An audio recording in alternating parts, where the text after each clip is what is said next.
Good morning, folks. It's April 1st, Sunday. Nice and early in the morning. I had to swap out phones under warranty. My phone was defective out of the box. Something was wrong with the port, the sensors, or probably firmware. It would alert me that there was water in the port, unplug immediately, tap this damn notice on the screen to make it stop alarming and alerting, and then shake out the water, let it dry, and of course, no water near it, nothing in the port. Finally got it replaced. Hopefully this new phone is all right. A real pain in the ass getting warranty service these days. They're so difficult. T-Mobile is okay. I mean, and the girls in the Philippines are real cute and real sweet. But that sweetness is worn off a bit. I wish that they had English speakers, native English speakers, because, they got my address wrong, even though I repeated it 3 times. And I don't know. It's just kind of an annoying thing when they tell you they're not going to charge you the $5 fee, but they're actually putting it on your bill. So I guess they're not going to collect it from you immediately at the moment is what that means. So English is a second language for some folks. Their English is impeccable, but you cannot function idiomatically, and the context is lacking. The culture, is different. I'd like to see T-Mobile hire people inside our own country. As a matter of fact, if I'm president, or should I say when I'm president, I would require 30% tariffs and duties on all goods and services entering the United States borders. And that includes any services on the internet and any services on a cell phone. So those companies that want to cross boundaries electronically are going to have to declare a value of those services for their services, and they're going to have to pay into the United States Treasury 30% of that value. That's right. And that's just to make it fair, because I want our own people working. We don't get a middle class without George Washington's tariffs and duties. Those were in effect until the early part of the last century. Then they started whittling away at them. And right now, they're targeting us middle class folks. They're going to take us apart. They're going to destroy us as fast as they can. We are the target. If you don't understand the Bible, then you don't understand why you are the target. I made a couple of videos after they changed my medicines, which have a tremendous impact on me. They changed 2 different hormones on me. And as a result, I've become more emotional, real teary. I mean, I already naturally have strong emotions anyway, but this stuff makes it worse. So I made 2 videos and I canned those. I still have them, but I didn't want to put them up. In one of those, I said, who wrote this book? I implored, who wrote the Bible? Now, I've got new information, and as I get new information, I'm going to bring it to you, because I'm wrong, and I'm going to admit I'm wrong. I had a reference to Michael Tsarian, spelled with a Tsarian. I think that's Russian. He used to live in the San Francisco area, and I looked at his website a while back, but I didn't spend any time there. I thought it was off the wall. Well, turns out I just saw an interview of him that was more than 4 hours long. I fell asleep during part of it, I'll admit that. I'm going to have to watch that interview again. He gets a little bit on the uppity side, but, when a man's been researching for as long as he has, 35 years, you don't have patience for people who don't know a thing. I mean, I'm kind of amazed he has as much patience as he has right now. But I've come to the conclusion that our Bible, I've been operating under a fallacy, and I will call it the Israelite fallacy. And I know that's going to piss a lot of my close friends off, actually. But the fallacy is that the Bible was written by Israelites, for Israelites, to Israelites, and not to the world and not to others. That still might hold true in some way. But the fact is that the stories come from civilizations before that were existed during previous Earth ages. So we're pulling from literature from quite long ago. I don't think that makes it invalid. I think that changes things quite a bit, though. We have got some things that are described in the Bible that are so different than what modern religion claims that it makes it about impossible for us to just read the Bible for itself and not suffer from their interference from these preconceived notions that they gave us as when we were children in Sunday school. So is the Bible the Word of God? Okay, then the question is, which God? So let me answer that for you right now. I think the Bible was set up across the ages.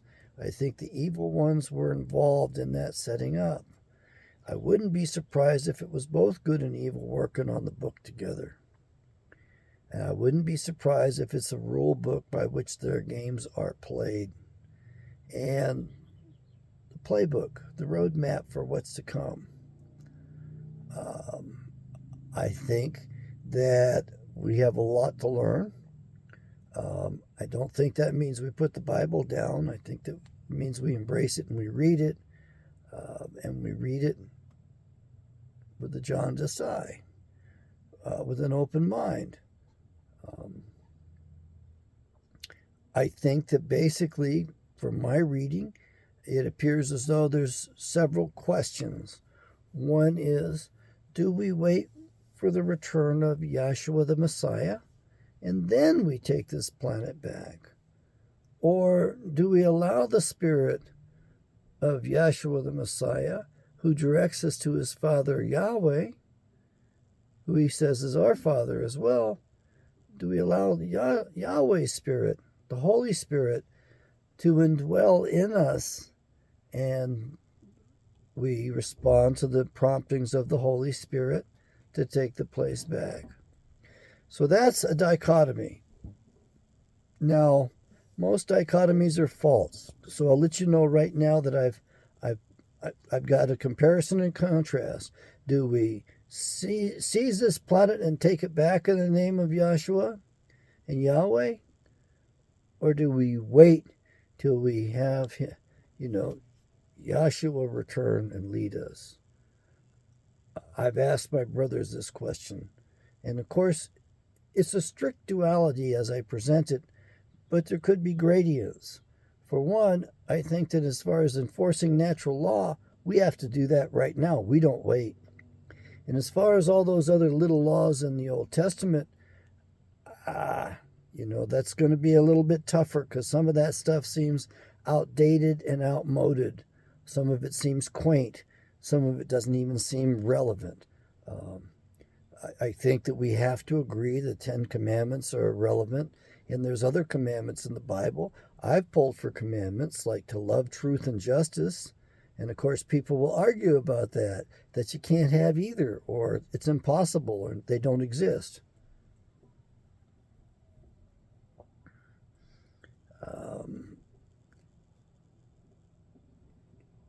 Caesarian's view on the Bible is that it was used to control, and I have to agree with him on that. However, I still think there's a lot in there. Another aspect of it is reflective in his views, in that when these people go to kill you or go to do something evil to you, they have to tell you to your face. That's part of their traumatization and part of the rules of the game, it looks like, is they have to tell us. That's why they tell us to our faces in the movies or in news or in other ways, like at this feast, if you will, or fundraiser, if you will, in New York City that Trump roasted Hillary Clinton at. in which the cardinal sponsored it and the cardinal, presided over it. I think they were telling us truthfully what they were going to do right there, knowing full well that we couldn't understand it. And so if you watch those people dressed up to the nines and under the bright lights, sweating bullets, I don't think that's because of the bright lights. I think that's because they were unnerved, realizing that they had to fulfill this requirement before they unleashed these horrors upon us. And that makes Trump one of them. So you can go read that, go look at that. It's on YouTube. And you'll have to read between the lines, and you probably won't be able to do it. I guess I could give you a guided tour about that if I knew how to use this phone properly.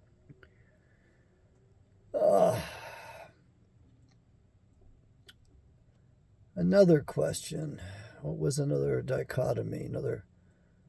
Another comparison.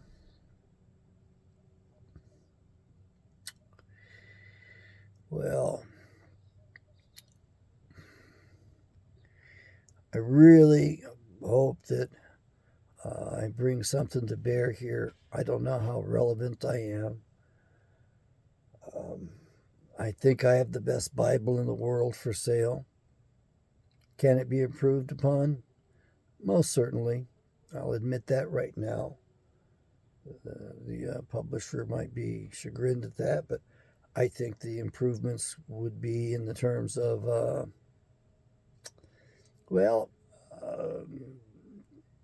some of the translation perhaps, but I haven't given this Bible much of a chance yet. It is very different from the original King James Version. I want that parallel translation. I think that's going to be very helpful. I find that with the original King James Version that I read things into it, more things into it that perhaps are not there. And so, especially when I read the book of Obadiah, I think that this is more accurate than the King James Version. And I don't know of anybody who's read this Bible enough so that we really have a good comparison.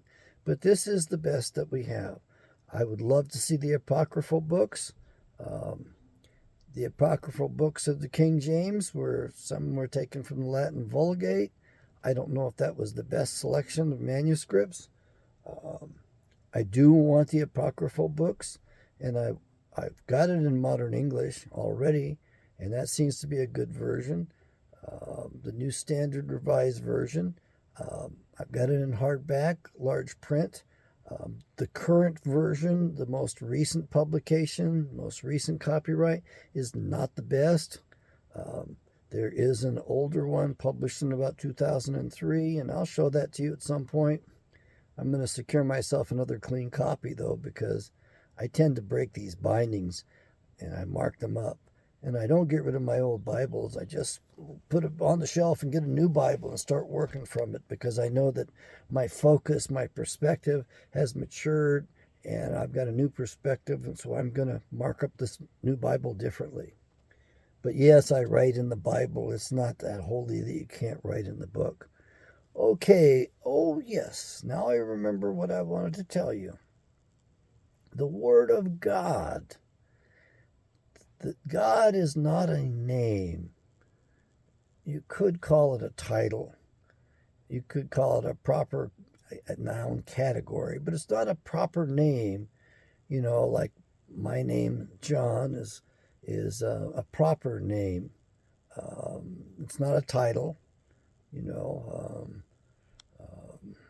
Some called me Dr. John. I guess doctor would be the title if you want, but the name is John. They played games with us, and it was Ptolemy II in Alexandria, Egypt. I believe that's where he was. And Ptolemy is a famous name, the Ptolemaic. Ptolemy was one of the 4 generals of Alexander the Great. Excuse me.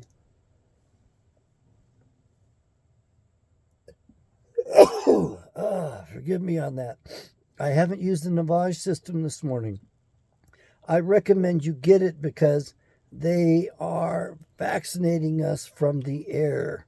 Bill Gates claimed that they could vaccinate through aerosols, and they could vaccinate from the air, and they could vaccinate through the chemtrails, is what I believe he said. Um, don't hold me to that one. But I do believe that they've been, now I understand they're putting vaccines in lettuce that's being grown and into foods. So when John Titor visited us about the year 2000, he said in the future we're not going to trust food grown by anyone else, produced by anyone else. Um, I think we better start growing our own now. I don't trust this stuff that's coming out of even the stuff at Whole Foods, that high-end health food store. They're carrying this genetically modified stuff, including this new lettuce that's got the mRNA vaccination in it. I don't know what they're doing with that. You talk about informed consent, there is none.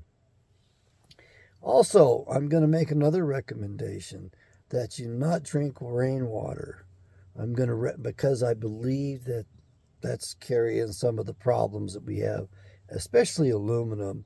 There's other things that we've detected in the rainwater. I recommend that you get well water because it will be filtered and it'll be the purest stuff you're going to be able to get. Distilled water, yes. Reverse osmosis water, yes. We were told last year that people would be migrating in huge numbers in search of water, good water, safe water, clean water. I think that this summer people are going to be migrating around just to get good water. Remember Isaiah. This is called the land of bitter waters. Isaiah wrote about the United States of America. Isaiah had the greatest vision of all the prophets, of any prophet. His vision covered more territory, more time and space than all the other prophets. It's one thing I got from the dispensationalist Bible, the pictorial Bible, the one that haunted me so badly that I ended up flooding my travel trailer twice because the Spirit wanted me to get rid of that piece of shit. Yeah, I'm sorry, you dispensationalist, it's a bunch of shit. I mean, you divide it up into 2,000-year segments. I mean, you really should be dividing up in about 12,000-year segments if you want to know. Yeah. I know you're well intended. I like that biblical pictorial Bible. I'd like another copy of it. But the Holy Spirit convicted me. It made it real clear. I don't want you looking at that. It's evil. It's from the pit. There is no rapture, baby. Okay? You people who believe in the rapture, ain't going to happen. There's going to be raptors. There's going to be birds pulling up the evil ones from among us.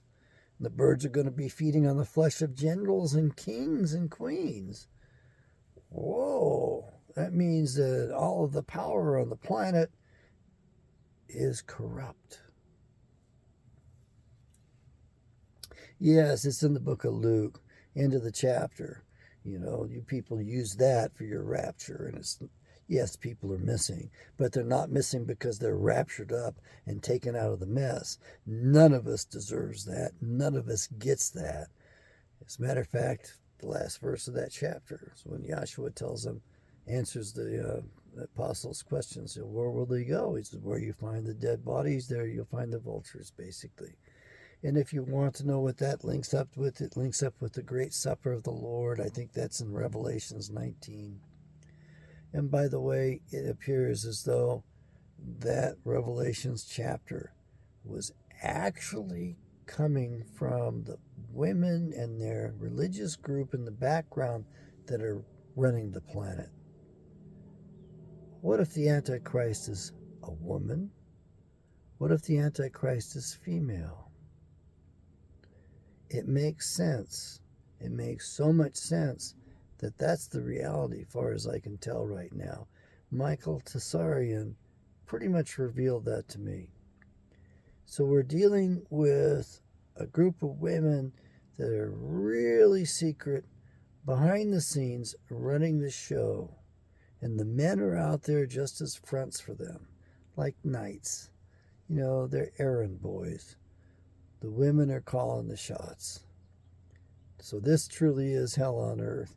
And if you think you want to know what it's like to live in a matriarchy, you're living it right now. They're running the planet. Okay, back to my subject. There was an angel, a fallen angel named Gadriel. And it's from his name that we have Gad, God. It was shortened to the alliteration God. So that's how you have the name of God, the name of Gadriel. And you're not going to like the rest of this, but you got to know the truth. It's kind of like when my mom told me that Pierre Trudeau was my relative, and I wasn't going to like it because he was liberal. Damn communists. Better than his son, I'll say that, though. So that's how we get the name of God, the generic classification for gods and everything. All from that dude. Now, why was he so important? Well, he was one of the 5 leaders of the fallen angels. And what did he do?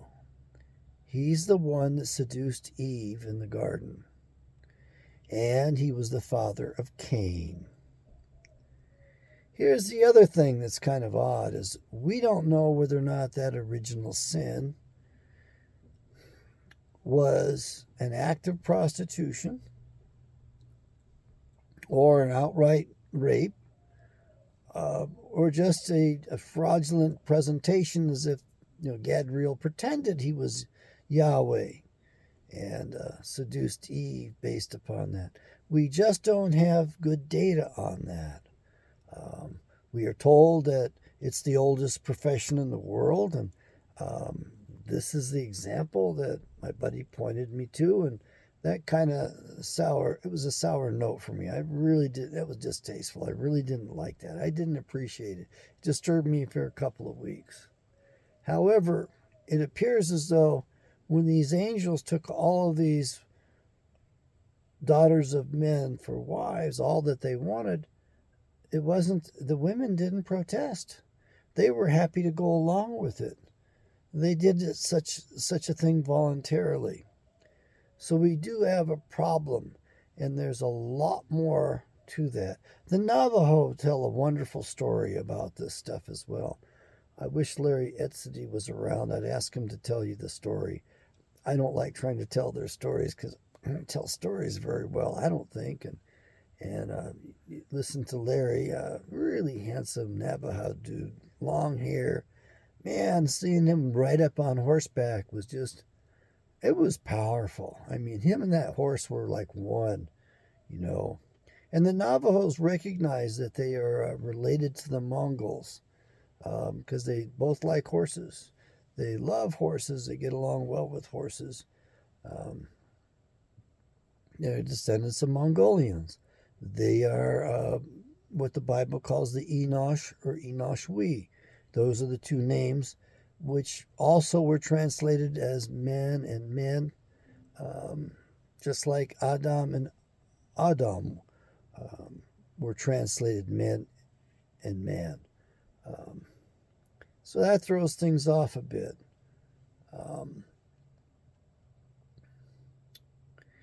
I stopped reading the Bible and stopped that Bible study in a Genesis chapter, and Michael Tessarian said that chapter was very important as far as understanding the races, if you will, the species that we have today, the peoples on the earth, the mixing that occurred, and some of the other things that happened are in there, including a time period in history of when the Amazons basically ruled the planet and tracked down and killed men.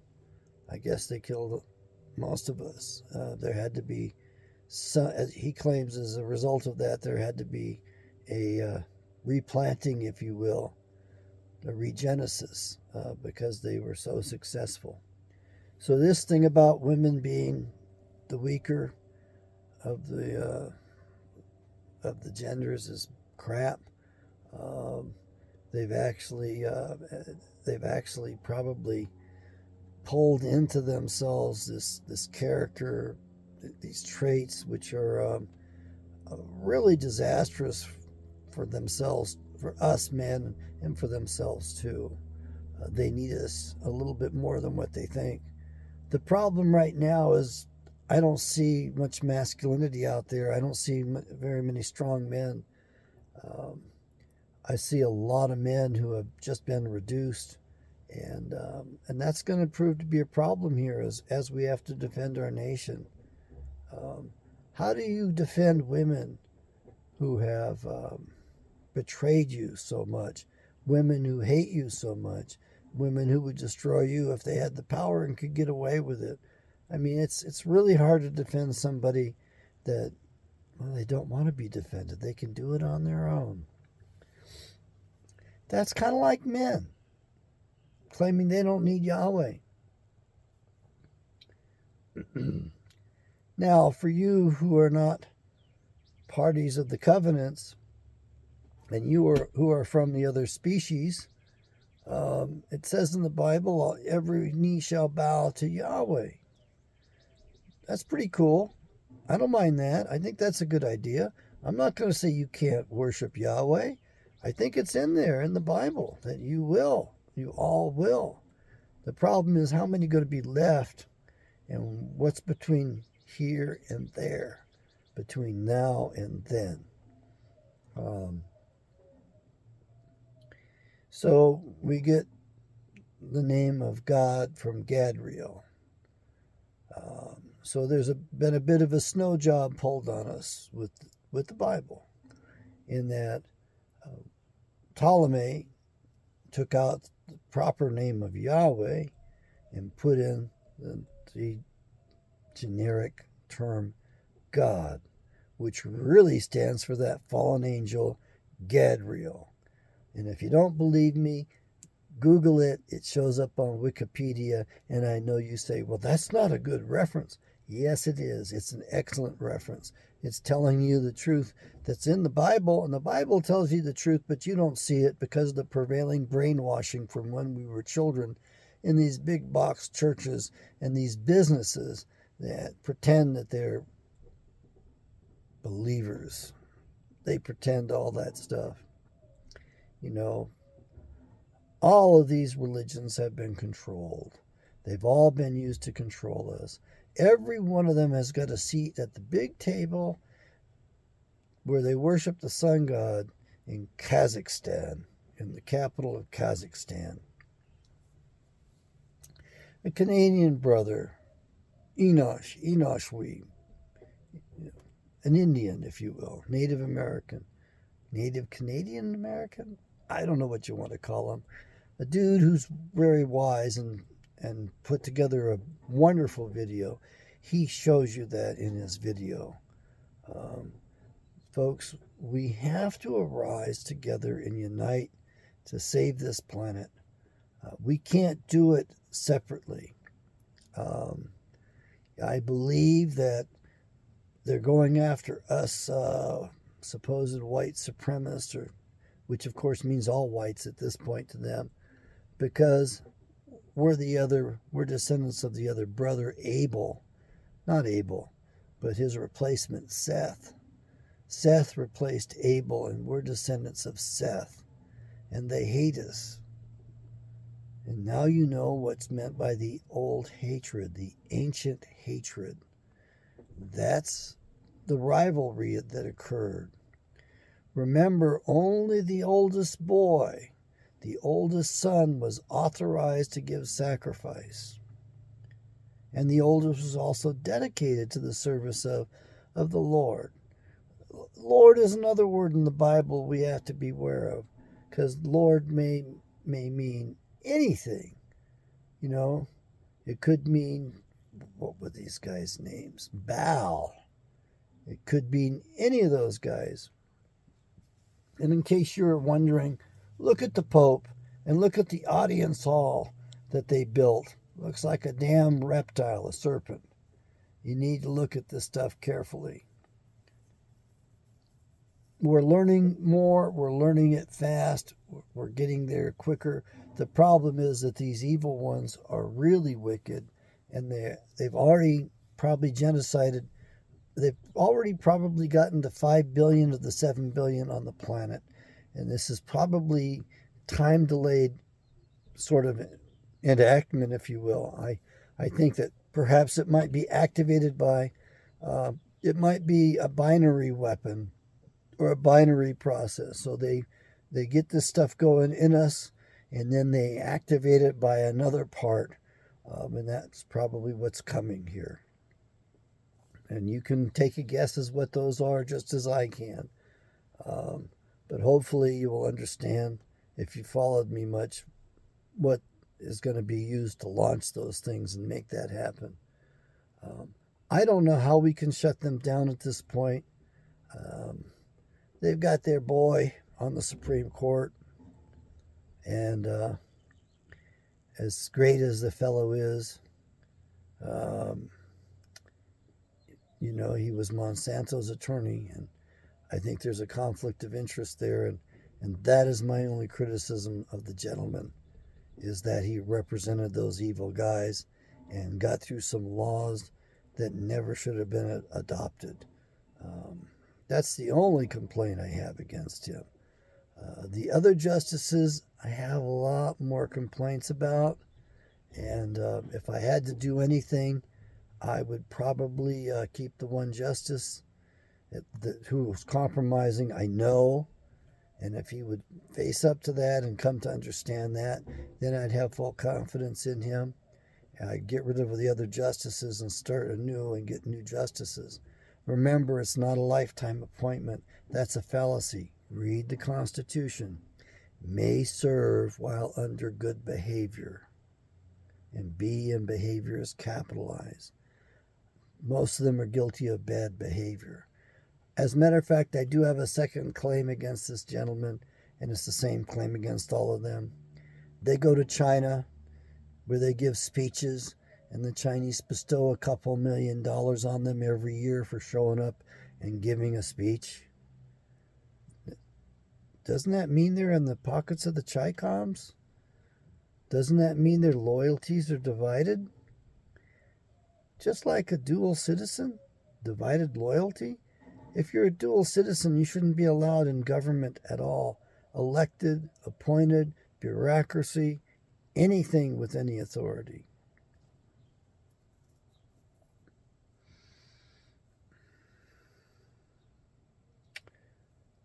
I probably spout off too much. I spout off in public, and people tell me they'd vote for me, and I tell them I don't want to be president.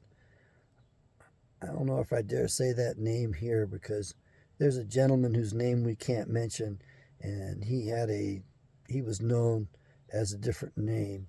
But of course, the Catholics insist that the Catholic priests insist that we refer to them as Father. And what does the Bible say? What does Yahshua say himself? Don't let any man require you to call him Father. Yet, Yahweh is our Father. That's okay. But to call these priests Father? You heard me hiss, folks. Ain't going to do it. Oh, and by the way, that caduceus, that symbol, there's two heads at the top of the snake intertwining down below. That's a pretty major symbol. However, I believe that the one that Moses had, and Michael Tessarian doesn't know this, was different. Michael Tessarian's theories could hold true, that it could have been the announcement to the world that the feminine was in charge and in control. It was two snakes pinned by their tails with their heads at the bottom on that symbol, the staff that Moses raised up. That's the story. Is it true? I'll let you decide. I'll let you do some homework. I'll let you research that. And if you find out, get back with me, get back with us and educate us. Leave a comment. Don't forget to share this video with other people. Try not to share it with anybody that's going to be offended by it. You know, I don't need that kind of attention at this point. All I want to do is sell the proper name version of the King James Bible, and I want to get the Navage system out there because I believe that's one of our main defenses against this assault from the air. The prince of the air. The Bible tells you who the prince of the air is. Satan. I thought it meant airwaves, radio frequencies, to be honest with you. Now I realize it means all kinds of crap that they're shoving at us. May Yahweh bless.